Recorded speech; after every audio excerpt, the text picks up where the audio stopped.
bonjour Fabien. Voilà, nous sommes arrivés la veille en Chine. Comment tu te sens après ce mastermind trépidant? Comment tu te sens à l'approche de cette première journée d'exploration? Et où allons-nous? Et qui allons-nous voir? Beaucoup de questions, mon ami Yves. Alors, direction, on est à Guangzhou, direction premier fabricant de matériel de musculation. C'est une après-midi qui est dédiée au fitness. On a justement Alex derrière qui est là. Hop, comment ça va? On est tranquille dans les véhicules, il y a Haroun devant. Et cet après-midi, je me sens bien Yves, je me sens bien. On a fait un mastermind qui était sympa. On est avec un groupe très intéressant avec qui on va partager des moments qui vont être bien sûr dans ce contenu vidéo. Ça va intéresser ceux qui nous suivent. Et je me sens bien en forme, bien en phase. Il fait beau, la météo en plus elle est sympa. Pas trop chaud, donc voilà, il n'y a que du positif. Il y a Flo en plus qui est pratiquant de muscu à la base. Il a fait des compétitions de bodybuilding, également des boutiques de nutrition. Donc tu vas pouvoir aussi donner ton avis sur l'ergonomie des machines. Ça va être... Voilà, on va peut-être même faire un petit training tranquille. Alors cher Fabien, puisque cet après-midi est dédié au fitness, on va revenir sur un point essentiel et crucial. Une fois un accompagnement business comme tu fais depuis des années, quelle place tient la forme physique, le conditionnement physique? Comment tu abordes ça? Est-ce que tu abordes ça un petit peu à la manière des athlètes? Comment est-ce qu'on peut aborder physiquement et psychologiquement une foire de canton et un groupe très bien? Tu connais mon mindset là-dessus, on en avait déjà parlé, hein. J'adore cette question. On en a parlé quand on s'entraînait ensemble sur Pattaya. Pour moi, l'entrepreneur, c'est un athlète, c'est un sportif. La foire de canton, c'est physique. Je m'entraîne spécialement moi, pour chaque aussi session de foire de canton. Je vais faire beaucoup plus de footing, beaucoup plus de tapis pour que le cardio soit prêt, pour que je puisse tenir aussi la cadence parce qu'on marche, il me semble, 20 km par jour hein, lorsqu'on est sur la foire de canton. Ça fait quand même, si tu n'as pas l'habitude, tu vas finir fatigué au bout de 2 jours. Et le but du stage, c'est d'être constant au niveau du mindset. Si tu es épuisé, tu vas pas saisir les opportunités. Donc pour répondre à ta question, je pense qu'il faut s'entraîner en amont. Et quand on arrive sur la foire après, voilà, c'est comme une compétition, on ne s'entraîne plus. Maintenant, on est en pleine compétition. Donc là, on garde notre énergie, non pas pour aller s'entraîner. L'entraînement, il fallait le faire en amont. Mais maintenant, on garde notre énergie pour être performant pendant le stage. Ça, c'est mon approche. Et je pense que pour un entrepreneur, si tu veux performer, si tu veux perdurer, aujourd'hui, c'est indispensable. Tu dois t'entraîner, tu dois avoir une bonne hygiène alimentaire, tu dois dormir. Le sommeil, c'est hyper important. Voilà, c'est terminé l'époque des entrepreneurs en mode requin. On passait 3 heures à table le midi avec le vin, les digestifs. Ça, c'est l'ancienne génération. Aujourd'hui, on a besoin d'être performants, surtout nous, dans le business international. Voilà, c'est des gros risques, c'est des gros sous et c'est un business qui est beaucoup plus dangereux que quand tu es salarié pour un groupe, directeur commercial ou autre, où tu peux permettre beaucoup plus de choses, quoi. Bien sûr. Nous avons notamment des membres JITC sur cette session qui sont carrément avec un background fitness assez prononcé et un background physique assez prononcé, comme nos 2 amis qui sont à l'arrière, évidemment.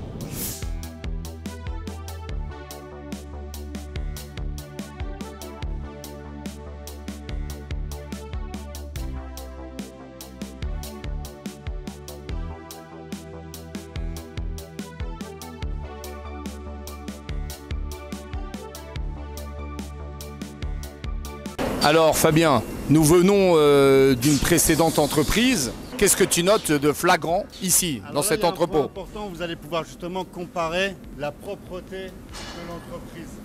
C'est vraiment clean, donc on va avoir une comparaison immédiate. D'accord.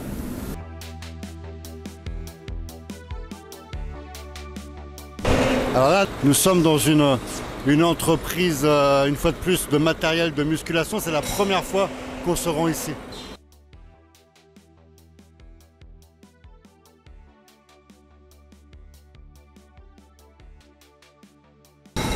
Alors Fabien, tu voulais venir sur un point important aujourd'hui. Voilà, chaque usine que l'on va visiter, ça il faut être sur le terrain pour le voir. Un site internet, on a les photos de produits, la foire, vous avez un produit fini, on peut avoir des surprises. Généralement, une entreprise qui est propre, bien organisée, c'est un bon signe. Ça va vous permettre de produire quelque chose de qualité. Et là, rien à dire. Pour le moment, c'est très professionnel, bien organisé, c'est très positif. Puisque nous étions il y a quelques minutes dans un autre univers, voici un univers totalement parallèle, mais une organisation complètement différente en fait. Et voilà, comme tu viens de le dire, on est sur la même méthode de production, mais on voit qu'il y a une organisation, c'est structuré, c'est propre, c'est bien organisé. Dans le business, c'est des facteurs qui sont très importants. Et on est vraiment sur le même genre de machine. Donc là, on va avoir une belle surprise, je pense, sur le produit final dans le showroom. Je pense.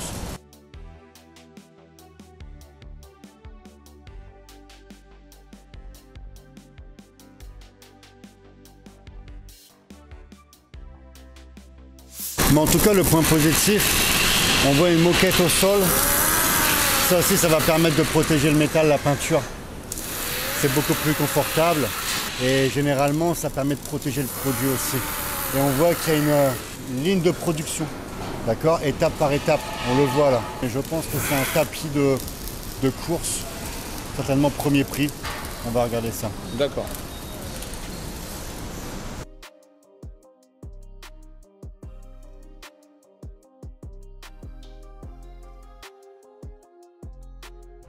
Ici, tu parlais de ligne de production. Voilà, on a une ligne de production lambda qui est basique.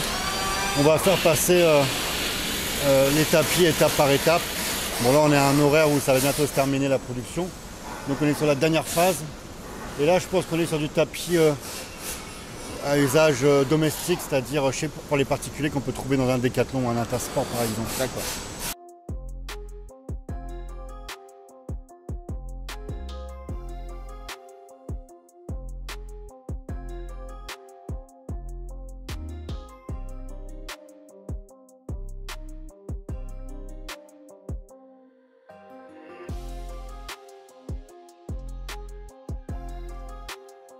Alors Fabien, tu as parlé d'assemblage tout à l'heure. Est-ce que ça ressemble un petit peu à ton idée? Voilà, là, on a justement du stockage de composants, de pièces détachées qui vont servir à venir fabriquer les produits. Bon, il y a les arrivages réguliers, hein, bien entendu. Il se peut aussi que ce ne soit pas là qu'il y ait des livraisons qui arrivent spécialement pour la fabrication. Et voilà comment ça fonctionne. Et on voit que c'est bien structuré. Il y a des racks bien organisés. Il y a tous les composants que vous voyez. On voit qu'il y a de l'électrique, etc. Et par exemple, on sait que pour un tapis, il y a peut-être, j'ai une bêtise, de 60 pièces à venir chercher ici. Et on va venir les assembler sur la ligne de production. Donc là, on a typiquement ce que je vous disais, en fait, les fabricants commandent les composants chez des fabricants de composants. Et ils vont ensuite être assemblés en respectant les cahiers des charges et les tests CO.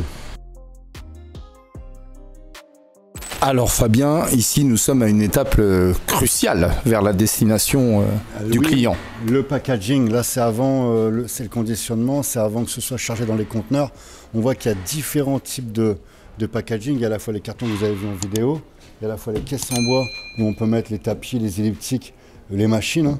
Et on voit que c'est vraiment bien structuré, c'est professionnel, c'est propre. Moi ça m'inspire vraiment, vraiment confiance. C'est très qualitatif pour avoir fait beaucoup d'usines dans le fitness. Là, pour le moment, il y a vraiment des points positifs, vraiment.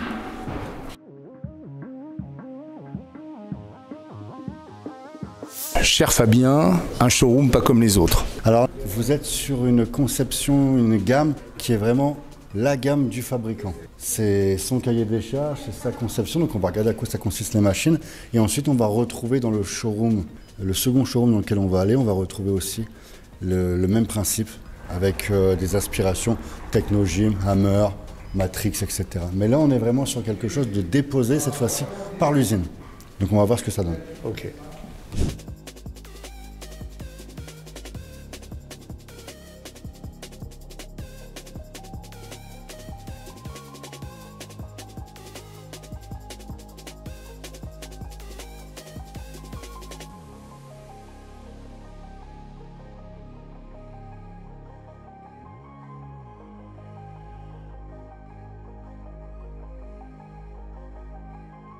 Alors Fabien, tu venais de mentionner que ce type de machine se trouve dans des grandes enseignes, par exemple françaises. Voilà, tout à fait. Il y a plusieurs qualités, hein, plusieurs gammes, surtout en Chine. Là, on a typiquement ce que l'on peut trouver chez un Domios. Ça, c'est le starter pack de la personne qui démarre la muscu, généralement, avec un poste où on peut faire plusieurs choses. Le dos, les biceps, triceps, bon, ça, c'est du bricolage. Nous, on ne fait pas cette gamme-là chez GITC. On travaille avec ceux qui veulent faire des salles de sport ou vendre du matériel pro, voire semi-pro. Là, on voit par exemple ce qu'on a, c'est typiquement ce que vous trouvez dans un décathlon, par exemple. Okay, c'est de l'usage familial. Vous allez en faire quelques heures dans la semaine. La gamme, par contre, que l'on a vue du fabricant, moi, je la positionnerais dans du semi-professionnel. Des salles de sport où vous n'allez pas dépasser 100 ou 200 personnes, vraiment petites. Ou alors, pareil, ça peut être des comités d'entreprise qui se font une petite salle de sport. Voilà, il ne va pas y avoir un usage intensif. Si vous mettez des pratiquants de musculation sur ce type de machine, ils vont vous dire c'est cheap. Mais encore une fois, ça va être le coût. La deuxième précédente, on vous a proposé une gamme où je vous disais le poste il est entre 600 et 800. Peut-être que là, on va se retrouver entre 400 et 600 par exemple. D'accord. Il faut savoir que parfois 100 $ en Chine, même parfois seulement 50 $, c'est immense la différence que l'on peut voir en termes de qualité. Donc là, à mon avis, on est sur quelque chose d'entrée de gamme de ce côté-là. Et ça va monter un petit peu derrière. Mais il y a un showroom supplémentaire et c'est sur le showroom supplémentaire que nous, on va juger vraiment la qualité du fabricant parce qu'on va être avec des gammes de produits sur lesquels on travaille déjà.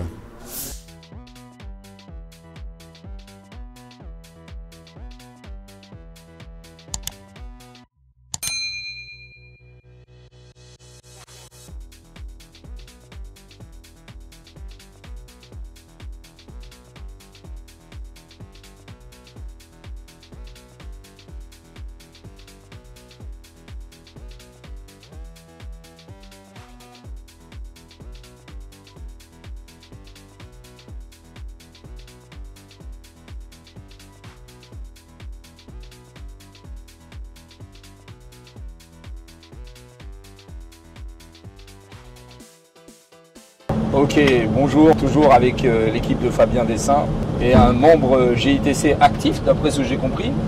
Alex, présente-toi un petit peu. Alexandre, j'ai 25 ans et je suis accompagné par GITC dans le cadre de mon entreprise et donc on est spécialisé dans le matériel de fitness, voilà, fitness musculation. D'accord, je vois que tu es très physique et j'ai cru comprendre que en plus de ton entreprise, tu sais, tu as un autre métier qui est encore plus impressionnant et dense physiquement. Explique-nous. Je travaille depuis que j'ai 19 ans là-dedans jusqu'à Fondrier. Donc je suis plongeur, je réalise toutes sortes de travaux là-dedans, dans l'offshore spécifiquement, donc sur les plateformes pétrolières, un peu partout dans le monde. Beaucoup en Afrique pour ma part. Après j'ai fait d'autres missions en Amérique latine, au Middle East, en mer du Nord. Voilà, donc habitué à bouger, pas pour ce genre de déplacement, c'est la première fois, c'est très enrichissant. D'accord, super.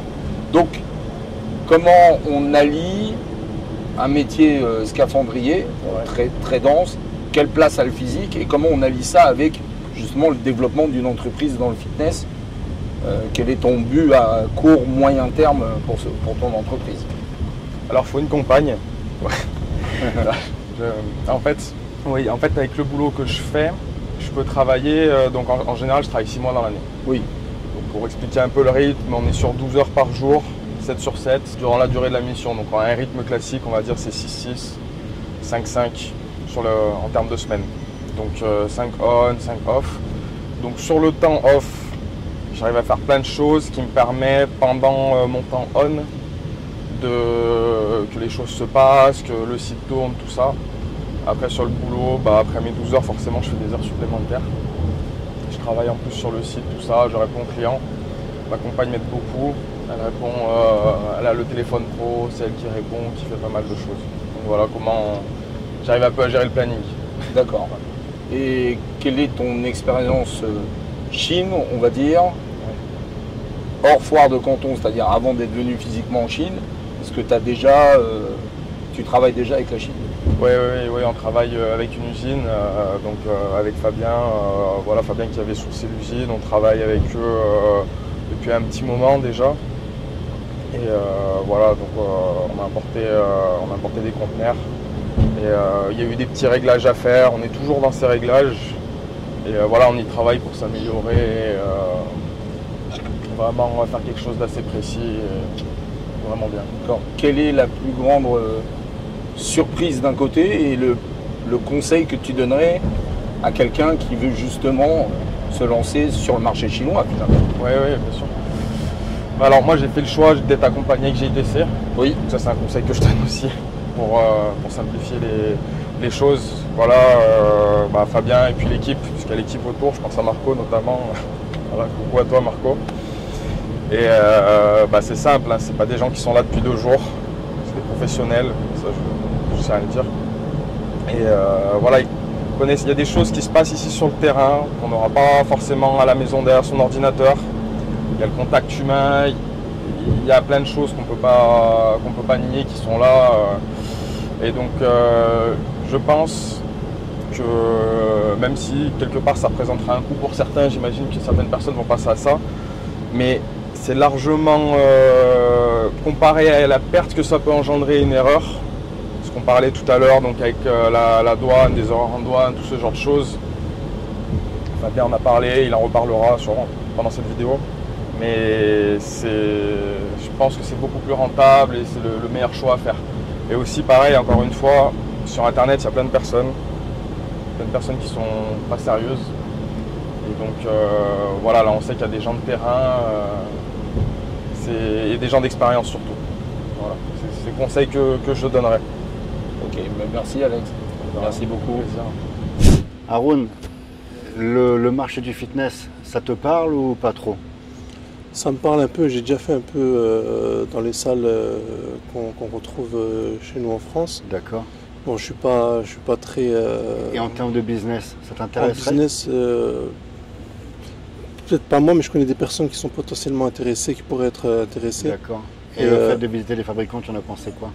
Déjà, pour le premier fabricant qu'on a visité, en termes de choix, différentes gammes et qualité, à première vue, j'ai été impressionné. Il y avait pas mal de modèles et en essayant on a pu voir qu'il y avait de belles choses et même en termes de qualité et de choix qui pourrait plaire à pas mal de personnes. Ouais. Alors tu es déjà venu en Chine, c'est ça? Oui. Et qu'est-ce que tu penses toi de la différence qu'il y a entre venir en Chine par exemple seul ou venir en Chine avec GITC? C'est complètement autre chose. La première fois que je suis venu c'est pour visiter. Et bon, j'ai eu déjà une belle image. Bon, déjà, j'avais déjà une bonne image de la Chine en général. J'aime la Chine.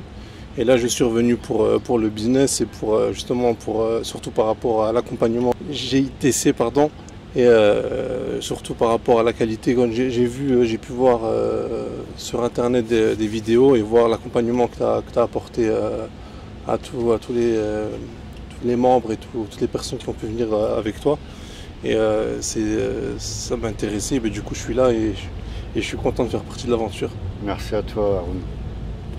Flo, qu'est-ce que tu as pensé en point positif de la première et seconde usine?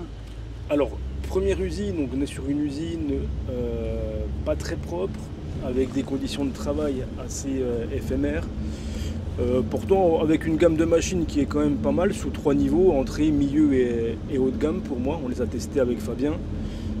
Seconde usine, beau bâtiment, joli portail, une chaîne de production très belle, très propre, un packaging produit très solide, ce qui est super intéressant pour le transport. Et on a visité donc le showroom de la deuxième usine qui était destiné plutôt aux particuliers donc de la maison, donc à des produits entrée de gamme. Donc là, le petit bémol, c'est qu'on n'a pas pu visiter là, pour l'instant le deuxième showroom plus semi-professionnel ou professionnel. Mais si on doit choisir une des deux usines, c'est sûr qu'au niveau propreté et qualité de travail, je pense que la deuxième est bien au-dessus de la seconde. Voilà, il y avait énormément de points positifs. Maintenant, la surprise, c'est que je pensais qu'on allait pouvoir assister à un showroom de matériel professionnel. Bon, voilà, c'est une gamme que l'on n'utilise pas chez GITC. En tout cas, beaucoup de points positifs. Et une question à la fois sur la vie de l'importateur, est-ce que tu te vois faire cette vie-là, Flo? Et également, pourquoi venir en Chine avec GITC? Alors, avant d'avoir cette vie-là, je pense qu'il faut bien se former. Donc c'est ce qu'on fait actuellement avec toi. Je pense qu'il ne faut pas lésiner sur les moyens, sur la partie formation, parce que ça peut coûter très cher. C'est dans tout domaine, hein, c'est pas que dans l'importation, c'est dans tout. Si on veut faire les choses bien, il faut mettre un petit peu de budget puis faire correctement les choses. Avec GITC, on a quand même le transport, le lieu, on a une formation, on a aussi des super relations parce qu'on travaille ensemble. Tu es quelqu'un et l'équipe en général, vous êtes très très proche de nous et puis on peut poser toutes les questions, donc c'est très très important. Donc je pense qu'il faut passer par cette formation pour ensuite pouvoir se débrouiller un peu plus seul. Je dis bien un peu plus parce qu'on n'est pas importateur sur la première semaine, hein, qu'on soit très clair. Voilà, c'est l'expérience qui doit parler après. Merci Flo, force à toi.